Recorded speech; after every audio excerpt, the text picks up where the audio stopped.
Nos encontramos en este mes de marzo, que como todos conocemos, el Consejo de la Judicatura ha emprendido y ha desplegado una gran campaña de defensa de los derechos de la mujer, especialmente de los derechos de las víctimas de violencia.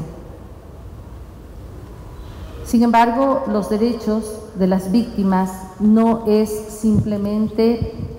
una situación declarativa, sino que tiene que ser algo que en la práctica se visualice y se plasme permanentemente, pues así lo establece la Constitución en innumerables artículos. El artículo 35 de la Constitución de la República establece como grupo vulnerable a las y los niños y adolescentes, también a las víctimas de violencia sexual. Y adicionalmente, el artículo 11 de la Constitución de la República determina claramente que todos los actos del poder público, de autoridades administrativas o judiciales, deben tutelar efectivamente los derechos y proceder de manera que estos derechos sean efectivamente gozados. Por esta razón, señor presidente de la Asamblea Nacional, señor vicepresidente de la Asamblea Nacional, es indispensable que se tome estricta y debida atención a este pedido que hace el Consejo de la Judicatura el día de hoy, que va precisamente en la línea de romper estos paradigmas y esta normalización de la violencia, y con ello romper la estructura de la violencia, que en una de las formas más atroces es la violencia sexual. Nuestra presencia aquí, señor presidente, señor vicepresidente, así como abogada Gómez, como coordinadora legal y de género de la Asociación de Mujeres por la Equidad de Género y Autonomía, es precisamente en virtud de estas disposiciones constitucionales y convencionales, ya que el artículo 9 de la Convención Internacional de los Derechos del Niño establece que toda acción legislativa y judicial, así como administrativa en general, tendrá que ser en consideración del interés superior de las niñas y los niños. El caso que conmovió recientemente a nuestro país es aquel denominado Operación Querubín, por el cual la Policía Nacional del Ecuador, en conjunto con la Fiscalía General del Estado, realizaron este operativo en Puerto Quito y en otras localidades de varias provincias del país, encontrando varias niñas que han sido sometidas a la explotación sexual por parte de sus propios familiares, y además con una suerte de red de trata que tendrá que ser precisada y determinada por las autoridades judiciales, ya que estas niñas también eran ofrecidas a los vecinos y a los familiares para explotación sexual. Como lo he mencionado en el antecedente de mi intervención, entonces estas niñas se encontrarían en doble situación de vulnerabilidad. Primero, como niñas, y segundo, como víctimas de violencia sexual. Este es un problema sin duda lacerante para una estructura social, pero se complica aún más cuando el presunto agresor es precisamente un servidor de la función judicial. El presunto agresor es un servidor de la función judicial, un ayudante judicial de la Unidad Judicial Multicompetente de Puerto Quito. ¿Qué hacer si el órgano de gobierno, administración, vigilancia y disciplina de la función judicial requiere y acude el día de hoy a pedir que la normativa en cuanto a infracciones sea suficiente como para poder sancionar en este tipo de casos, ya que el artículo 109 del Código Orgánico de la Función Judicial establece como infracción gravísima, es decir, sancionada con destitución, el acosar sexualmente a los inferiores jerárquicos, compañeros de trabajo o usuarios del servicio de justicia. Nuestra petición aquí, precisamente frente a este caso,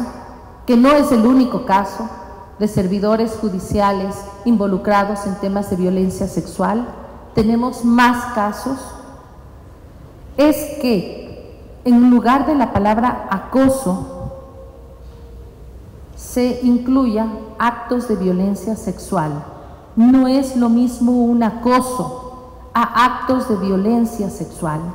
La connotación es muchísimo más grave, la norma es muchísimo más endeble como actualmente está tipificada.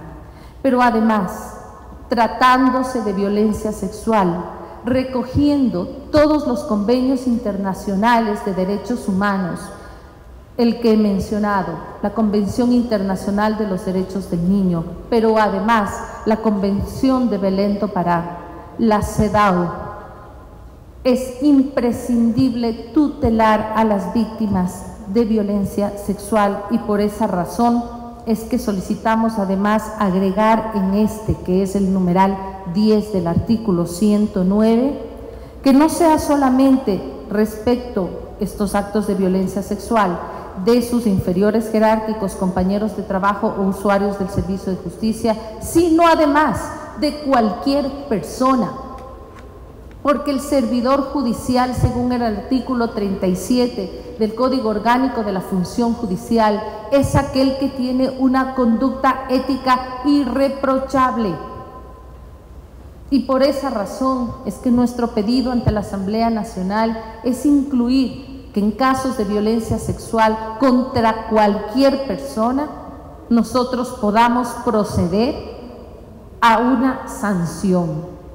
y a prescindir de este servidor de las filas de la función judicial, porque es un gran contrasentido que un servidor judicial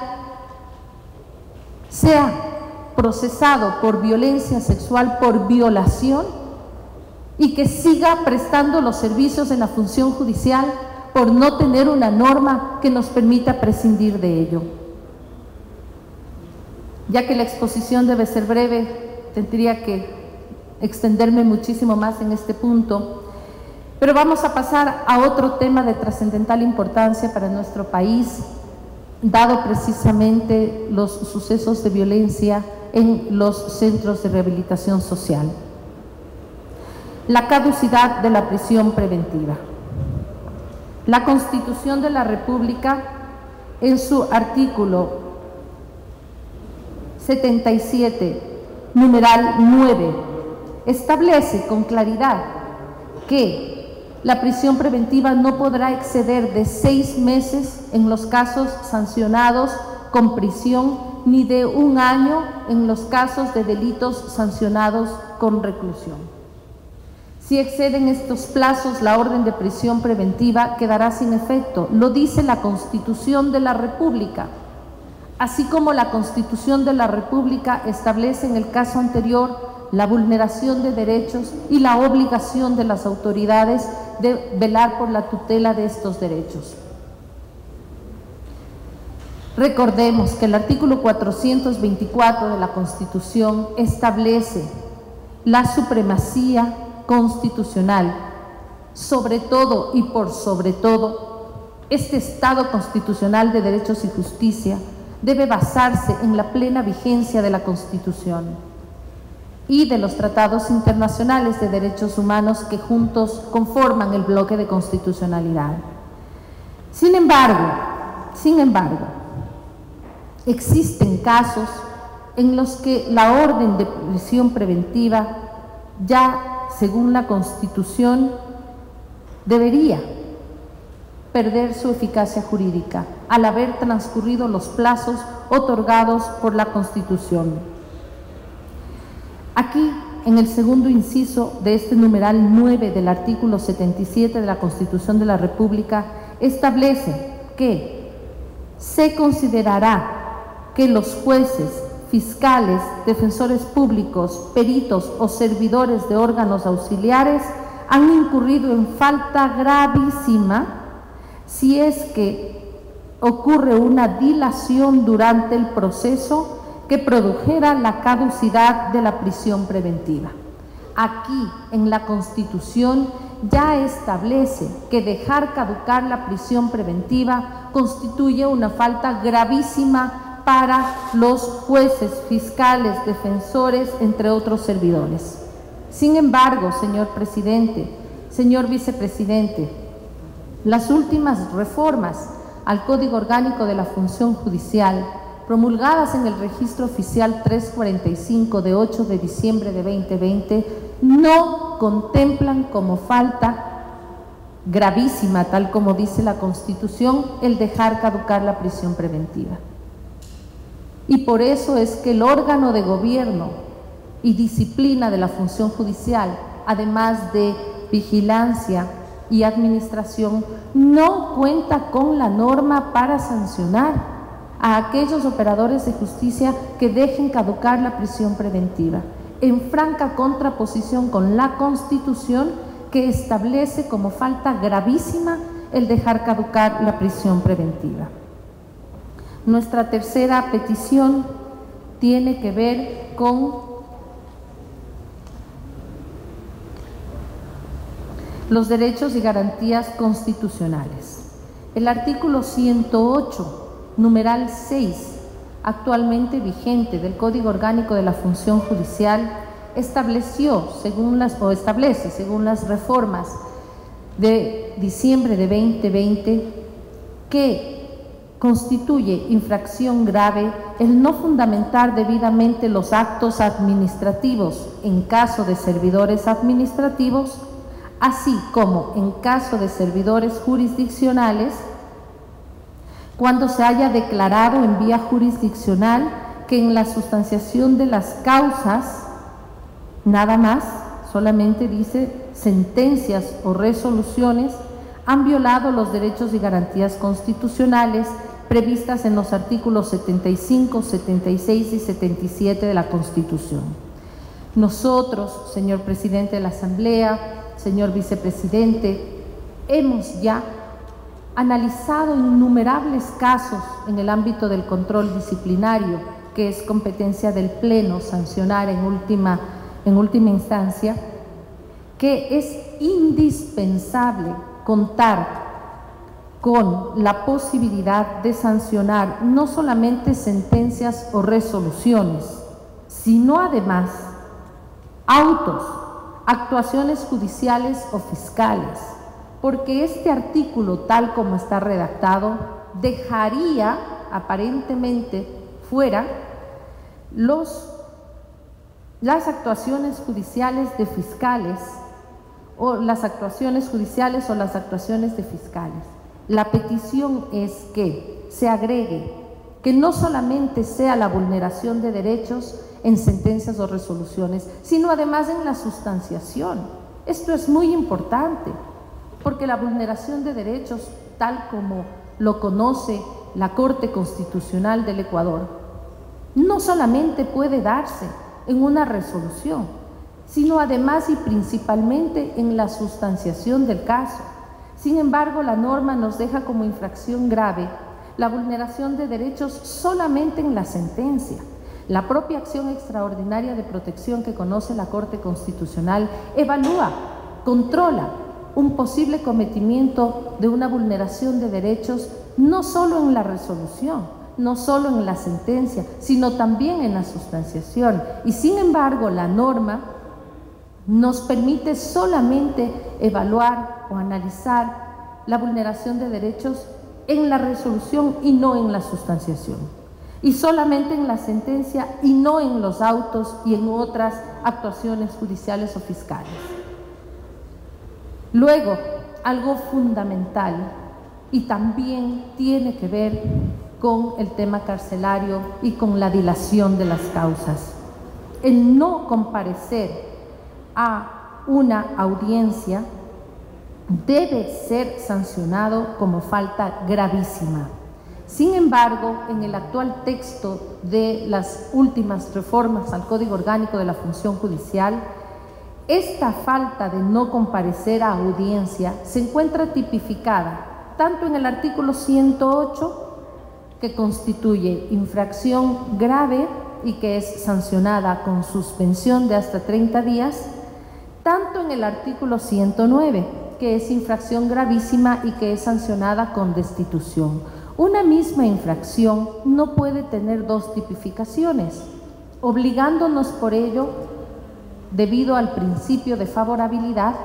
a aplicar la norma menos rigurosa. Sin embargo, no puede ser menos riguroso el no comparecer a audiencias, porque entonces se están dilatando los procesos sin que el Consejo de la Judicatura pueda tomar ninguna otra decisión, sino únicamente una sanción grave cuando sin duda es de naturaleza gravísima. Por eso la petición aquí es que se elimine como infracción en el 108 y se mantenga como infracción en el 109, ya que actualmente están en el 108 y en el 109 la misma infracción. Y luego también por un tema de derechos de nuestros servidores, actualmente en el artículo 97 la licencia con remuneración se da por enfermedad catastrófica hasta 60 días en cada año calendario, pero esto solamente se aplica por efecto de la LOCEP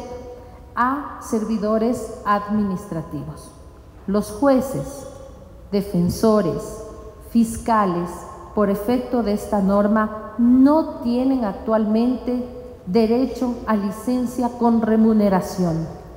Esto les coloca en una situación de discriminación y vulneración del derecho a la igualdad entre servidores administrativos y servidores jurisdiccionales. ¿Y por qué tratamos esto? Porque también tenemos servidores jurisdiccionales con enfermedades catastróficas a quienes no podemos conceder licencia por dicha situación. Y ya que corresponde, en todo caso, a los servidores y a las autoridades del poder público velar por los derechos de los ciudadanos, más si se encuentran en situación de vulnerabilidad, el artículo 35 de la Constitución también establece como situación de vulnerabilidad aquellas personas que están sufriendo una enfermedad catastrófica. Eso es, señor presidente, señor vicepresidente, y también abogada Ana Karen Gómez, coordinadora legal y de género de la Asociación de Mujeres por la Equidad de Género y Autonomía, el pedido frontal, el pedido además urgente y necesario que hace el Consejo de la Judicatura de que su asamblea bajo este periodo, ojalá sea posible, tramitar con la urgencia que el caso amerita, con la urgencia que los últimos hechos que registra nuestro país ameritan, tanto en una materia de violencia sexual extrema en la que estaría involucrado presuntamente un servidor de la función judicial, cuanto respecto a las medidas que a todos nos corresponde tomar para paliar en algo los problemas multifactoriales que han desencadenado los eventos en los centros de rehabilitación social. Gracias desde ya, señor presidente, señor vicepresidente, por la atención debida, oportuna y célere que se dé a esta petición, con, por supuesto, la observancia de los procesos contemplados en la Ley Orgánica de la Función Legislativa para el efecto. Buenos días. Para más información, visita nuestra página web y síguenos en las redes sociales.